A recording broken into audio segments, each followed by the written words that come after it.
Welcome back to my YouTube channel. उम्मीद है आप सब हैरियत से होंगे। मैं शुभाब मलिक। आज की इस वीडियो में हम बात करेंगे Kolkata rape and murder case पे नई डेवलपमेंट्स के बारे में। अगर आप Kolkata rape case and murder case को पूरी डिटेल में जानना चाहते हैं तो मेरी पीछे वाली जो 2 वीडियो हैं जाके उनको देखिए। आज की इस वीडियो में हम बात करेंगे आज की लेटेस्ट अपडेट पर। आज सीबीआई की टीम कोलकाता पहुंची और उन्होंने केस को टेक ओवर कर दिया है। कल 13 अगस्त के रोज कोलकाता हाई कोर्ट ने ये केस सीबीआई के हवाले किया था, सीबीआई को ट्रांसफ़र किया था। तो आज सीबीआई की टीम पहुंची और उन्होंने ये केस टेक ओवर कर लिया है। आज सीबीआई के एक सीनियर ऑफिसर ने मीडिया से बात करते हुए कहा कि हमने 3 ग्रुप्स बनाए हैं सीबीआई टीम्स के। एक ग्रुप जाएगा आरजे कर मेडिकल कॉलेज एंड हॉस्पिटल, जहाँ पे ये हादसा, जहाँ पे ट्रेनी डॉक्टर का रेप और मर्डर हुआ, वहाँ पे जाएगा। दूसरा लोकल कोर्ट में जाएगा, वहाँ से जो अक्यूज संजय राय, जिसको गिरफ्तार किया गया है, अरेस्ट किया गया है कोलकाता पुलिस के द्वारा, उसकी कस्टडी लेगा। और तीसरा ग्रुप कोलकाता की जो इन्वेस्टिगेशन टीम है उनके साथ कोऑपरेट करेगा। इसके साथ ये भी बताया कि सीबीआई की टीम फोकस करेगी 6 मेन की पॉइंट्स पर। आइए जानते हैं वो क्या की पॉइंट्स होंगे।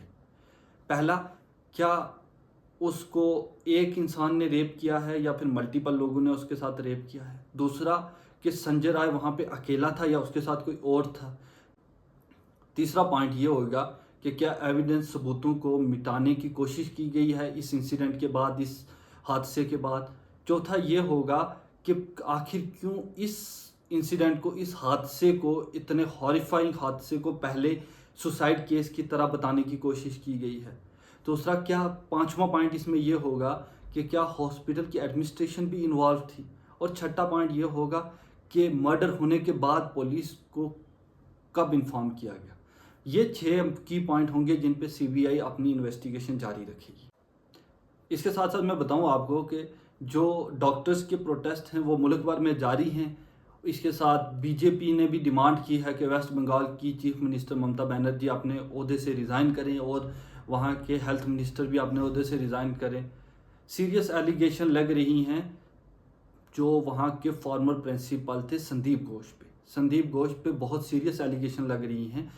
आज आरजी कर मेडिकल कॉलेज एंड हॉस्पिटल के एक फॉर्मर डिप्टी सुपरिटेंडेंट ने मीडिया से बात करते हुए जो वहाँ के फॉर्मर प्रिंसिपल संदीप घोष हैं उन पे बहुत सी सीरियस एलिगेशन लगाई हैं। आइए सुनते हैं कि उन्होंने अपनी इस मीडिया टॉक में क्या कहा। वो बहुत ही करप्टेड आदमी है। वो आरजीकर मेडिकल कॉलेज में स्टूडेंट लोगों को फेल कराना, टेंडर ऑर्डर दे करके 20% कमीशन लेना और ये हॉस्टल वगैरह अलॉटमेंट में पैसा लेना और स्टाफ सिलेक्शन कमीशन, मतलब आरजीकर में जो भी काम होता था, पोस्टिंग हो, ट्रांसफर हो, हाउस स्टाफशिप हो, सब जगह वो पैसा खाते थे। सिर्फ यही नहीं, गेस्ट हाउस में जूनियर जो स्टूडेंट है उन लोगों को बैठ करके शराब वगैरह पिलाते थे और उन स्टूडेंट लोगों से आंदोलन भी करवाते थे। मतलब एक माफिया राजा बोल सकते हैं। मैंने अपनी पूरे कैरियर में इतना गंदा इंसान नहीं देखा। और वो खुद उनकी सिक्योरिटी के लिए 20 आदमी था प्लस 4 आदमी बाउंसर को लेके चलते थे। हमने तो फिल्म स्टार को देखा बाउंसर लेके चलते हुए, किसी प्रिंसिपल को अपनी जिंदगी में नहीं देखा। बहुत प्रभावशाली है आपके क्या? हाँ बिल्कुल, इन्फ्लुएंशियल पावरफुल है, क्योंकि मैंने उनके अगेंस्ट में कंप्लेन किया था। मैं 2023 साल जुलाई में मैंने कंप्लेन किया था। Vigilance commission, anti corruption bureau, Shastri भवन हेडक्वार्टर में भी उनका ट्रांसफर भी हुआ था, लेकिन वो ट्रांसफर ऑर्डर फिर कुछ ही दिनों में रिवॉक हो गया। उनको फिर प्रिंसिपल पोस्ट पे ही दे दिया गया। वो रिजाइन देना चाहते थे लेकिन ये सब नाटक था, ये खेल था उनका। मैंने बताया ना, कुछ उनका पेट स्टूडेंट है जो उनके लिए आंदोलन करते हैं। आंदोलन भी वो खुद करवाते हैं पावरफुल होने के लिए, अपना इन्फ्लुएंस बढ़ाने के लिए, गवर्नमेंट के साथ नेगोशिएट करने के लिए। इसके पहले एक आंदोलन 1 महीना के ऊपर चला। तो वो सब एक मास्टरमाइंड उनका प्लान है। ये भी उनका एक प्लान था, ये आई वश और कुछ नहीं। और फिर जो है 8 घंटे के अंदर उनको नेशनल मेडिकल कॉलेज का प्रिंसिपल पोस्ट दिया गया। और मैं बहुत शुक्रगुजार हूँ ऑनरेबल हाई कोर्ट का, जिसने उनको कंपलसरी लीव में जाने के लिए कहा। मनोज झा जो प्रेजेंटली राज्यसभा के मेंबर ऑफ पार्लियामेंट हैं और राष्ट्रीय जनता दल के मेंबर हैं, उन्होंने मीडिया से बात करते हुए बहुत सी सीरियस इम्पॉर्टेंट क्वेश्चन रेज किए हैं। उन्होंने कहा कि हम निर्भया केस होने के बाद भी हम एज अ सोसाइटी कुछ सीख नहीं पाए हैं। आइए सुनते हैं उन्होंने मीडिया से बात करते हुए क्या कहा। इसमें कुछ नहीं कहना, सिर्फ इतना त्वरित अनुसंधान हो, न्याय मिले, क्योंकि जो घटना हुई है ना रोंगटे खड़ी कर देती है। और लेकिन मुझे दुख होता है कि ये देश निर्भया वाले कांड के बाद भी सीख नहीं पाया। मैं बार बार आपके माध्यम से मैंने कहा कि अगर यूपी में घटना हो तो बड़ा आसान है यूपी सरकार को ब्लेम कर देना, बंगाल में घटना हो, बंगाल सरकारों की अपनी भूमिका होती है। लेकिन एक समाज के रूप में हम दरिंदगी की ओर बढ़ गए हैं, हम बीमार हो गए। नहीं तो कहां 3 साल की बच्ची के साथ रेप, 4 साल की बच्ची के साथ रेप, 7 साल की बच्ची के साथ रेप, डॉक्टर ऑन ड्यूटी के साथ रेप। ये समाज के लिए भी बहुत गंभीर प्रश्न है। और मैं समझता हूं कोई भी सरकार हो उसके लिए ये टॉलरेट ना करने वाली चीज होनी चाहिए। ममता जी ने खुद कहा था कि सीबीआई को सौंपेंगे, अब माननीय उच्च न्यायालय ने हस्तक्षेप करके ये किया। त्वरित कार्रवाई हो, लेकिन एक समाज के रूप में हमें भी अपनी भूमिका पर विचार करना होगा। लेकिन सर, इस घटना के लगातार आक्रामक रुख इख्तियार किए हुए है भारतीय जनता पार्टी। न सिर्फ पश्चिम बंगाल के स्वास्थ्य मंत्री और चीफ मिनिस्टर का इस्तीफा मांग रही है, बल्कि ये भी आरोप लगा रही है कि लगातार पिछले कुछ महीनों में या कुछ सालों में पश्चिम बंगाल में महिलाओं के प्रति अपराध में बढ़ोतरी हुई। देखिए, मुझे जिस बात का डर है, अब योगी आदित्यनाथ से हाथरस के लिए इस्तीफा मांग लिया जाए। अगर तब भी वो आक्रोश होता तो मैं समझता। मैं कह रहा हूं ना कि आक्रोश को पॉलिटिकल चश्मा नहीं पहनाना चाहिए।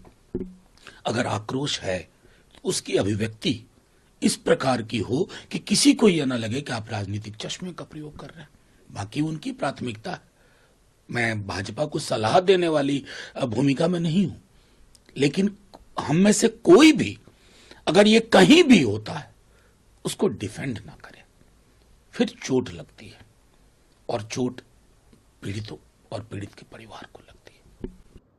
इसके अलावा आज के दिन कांग्रेस लीडर और leader of opposition Rahul Gandhi ji ने भी मीडिया से बात की और उन्होंने इस वाकये का मजम्मत की और इस पे काफ़ी दुख का इजहार किया। उन्होंने क्रिटिसाइज़ किया कि किस तरीके से इस केस को हैंडल किया गया, इस पूरे तरीके को उन्होंने क्रिटिसाइज़ किया गया। इसके अलावा उन्होंने ये भी कहा कि ऐसा लग रहा है कि अक्यूज़ को बचाने की कोशिश की जा रही है। उन्होंने कहा कि निर्भया केस के बाद सख्त कानून, स्ट्रिक्ट लॉज बनाए गए, लेकिन वो भी सक्सेसफुल नहीं रहे इन हादसात को होने से। उन्होंने कहा हर पार्टी, हर सेक्शन ऑफ सोसाइटी को इस मामले पे, इस चीज़ पे एक सीरियस डिस्कशन करनी चाहिए, इसमें सबको आगे आना चाहिए। ये थी आज की अपडेट्स जो मैं आपको बता रहा था। मैं आपको बताऊं कि मैं खुद हैरान होता हूं कि इतना बड़ा हादसा, इतना बड़ा सानहा हमारे मुल्क में, हमारे देश में हो गया है, लेकिन उसके बाद हम देख रहे हैं कि सिर्फ एक सेक्शन ऑफ सोसाइटी जो कि डॉक्टर्स हैं वो सामने आ रहे हैं और इसको कंडेम कर रहे हैं और इनके खिलाफ प्रोटेस्ट कर रहे हैं और जस्टिस मांग रहे हैं। लेकिन डॉक्टर होने से पहले वो एक लड़की थी, इसके साथ वो किसी की बेटी थी, वो किसी की बहन थी, वो किसी की बीवी थी। तो हम ये शायद भूल रहे हैं कि वो हमसे ही बिलोंग करती थी। ये बिल्कुल इंसानियत के खिलाफ है। हमें सोचना चाहिए और हमें एज अ सोसाइटी सामने आना चाहिए और इस चीज़ को पूरे तरीके से कंडेम करना चाहिए और हमें स्पीडी जस्टिस की डिमांड करनी चाहिए। क्योंकि हमें ये चीज़ सोचनी होगी कि आखिर यहाँ पे एक सेक्शन ऑफ सोसाइटी ही क्यों सामने आ रही है। हमें भी सामने आना पड़ेगा। इस मामले को पॉलिटिसाइज नहीं करना है। इस मामले पे एकजुट होकर इस मामले पे हमें जस्टिस मांगना है। शुक्रिया, ये थी आज की वीडियो। उम्मीद है आपको मेरी ये वीडियो अच्छी लगी होगी। अगर अच्छी लगी है तो लाइक करें, सब्सक्राइब करना ना भूलें। कल फिर मिलते हैं किसी नई वीडियो के साथ। तब तक अपने भाई को दीजिए इजाज़त। शुक्रिया।